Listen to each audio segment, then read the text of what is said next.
कागवाड तालुक्यातील मोळे गावात श्री ओघ सिद्धेश्वर देवाची 10वी भव्य जत्रा आजपासून 4 दिवस चालणार आहे। आज जत्रेच्या पहिल्या दिवशी गावातील ज्येष्ठ नागरिक व पुजाऱ्यांनी देवाच्या दमणी पूजेने जत्रेची सुरुवात केली। सायंकाळी विविध गावांमधून येणाऱ्या 5 देवांच्या पालखीची अतिशय सुंदर भेटीचा कार्यक्रम पार पडणार आहे। रात्री 9 वाजता विविध डोळ्यांच्या गायन संघांनी डोळ्यांच्या गाण्यांचे आयोजन होणार आहे।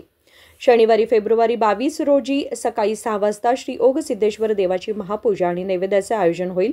त्यानंतर रात्री 9 वाजता मल्लिकार्जुन नाट्य संघाकडून पतिव्रतेची परीक्षा या नाटकाचे सादरीकरण होईल। रविवारी सकाळी 9 वाजता एक घोडा धावण्याची शर्यत आयोजित केली आहे। दुपारी 2 वाजता विविध गावांमधून येणाऱ्या देवांचे सादरीकरण कार्यक्रम पार पडेल। जत्रेमध्ये सहभागी होणाऱ्या भक्तांसाठी महाप्रसादाचे आयोजन करण्यात आले आहे। या कार्यक्रमात डॉक्टर मडगोन भरमवाडे, कलगोड पाटील, बसवराज तेरी यांच्यासह इतर अनेक मान्यवर उपस्थित होते। विजय महांतेश अरकेरी, KMM मराठी, कागवाड।